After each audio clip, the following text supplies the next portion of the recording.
আসসালামু আলাইকুম, সবাই কেমন আছে? আসলে আপনারা সবসময় মনে করেন যে আমি আসলে কি ভিডিও বানাই, আসলে আমি বুঝি না, ভিডিও টপিকে খুঁজে পাই না। তো আমরা সবাই যদি ফেসবুকে মিলামিশা কাজ করি, হয়তো বা আমরাও একদিন ভাইরাল হওয়ার চান্স থাকবে। তো আপনারা সবসময় চিন্তা করবেন প্রত্যেকটা ভিডিও দেখার জন্য, প্রত্যেকটা না দেখলেও আপনারা 10টা ভিডিও তো অন্তপক্ষে দেখবেন। মানে ভিডিওগুলো দেখার মতো, মানে দেখে গঠনমূলক যদি কমেন্ট করেন, 5টা রিপ্লাই কমেন্ট করেন, 10জন যদি লাভ লাইক দেন, এভাবে দেখবেন অবশ্যই ফলোয়ার বাড়বে। তো আমরা কি করি, ভিডিওটা সামনে আসলে ধাক্কা দিয়ে দিয়ে চলে যাই।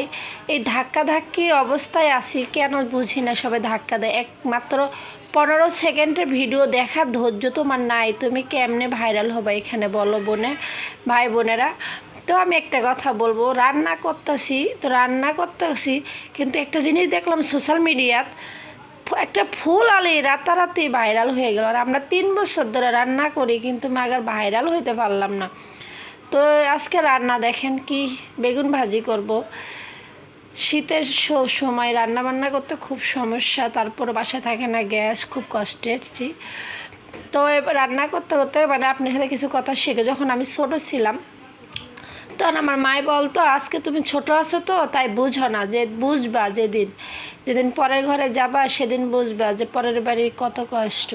আসলে মা গো, আজকে সত্যি বুঝতেছি যে পরের বাড়ির কতটুকু কষ্ট।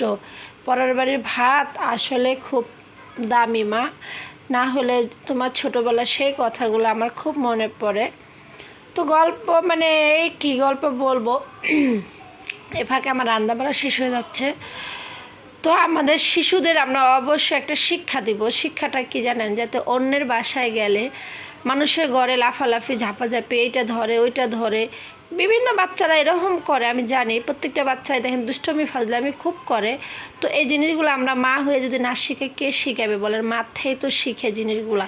তো আমরা সবসময় চেষ্টা করব বাচ্চা যদি কোথাও নিয়ে ঘুরতে যায়, বেড়াতে যায়, তাদের যেন শান্ত রাখতে পারি। ওই জন্য সবসময় বাচ্চাদের শিখাবো যে মানুষের বাসায় গেলে ধরতে হয় না, এরকম দুষ্টুমি করতে হয় না, বকা দিন, মানুষের পচা বলবে। তো এদের মারলে কিন্তু কাজ হবে না, এরা ছোট।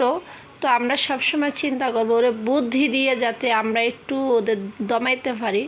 তো সবসময় ওদের আমরা বোঝাবো।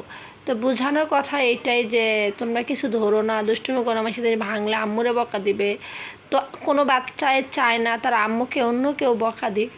তো সেজন্য এমন কথাগুলো বলতে হবে যাতে তারা এটা মাথায় নেয় যে হ্যাঁ, আমি যদি আজকে এখানে অনেক দুষ্টুমি করি তাহলে হয়তো আবার আম্মুকে অনেক বকা দিবে, বুঝছেন? এটা বুঝাইতে হবে, না বুঝাইলে বুঝবে না।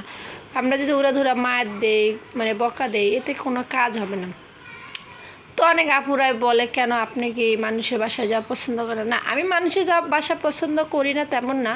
তো আমরা মহিলা মানুষ একটা বাসায় গেলে 2-3 মিনিট বসলে দেখবেন যে সেখানে 2-4টা কথা হয়। ওই জন্য মানুষের বাসার থেকে দূরে থাকি সবসময়, চিন্তা করি কারো রুমে না যে নিজের ঘরে বসে আল্লাহর নাম নেই। আর যে কাজটা আমি করি সেটা একটু মন দিয়ে করি। যেহেতু আমি ফেসবুকে কাজ করতেছি, সেটাই একটু মন দিয়ে করি, ফেসবুক ভিডিওগুলো দেখি সময় মতো, আর কিছু রিপ্লাই কমেন্টস করে তাতে ফলোয়ার বাড়ে। সবাই ভালো থাকুন, আল্লাহ হাফেজ।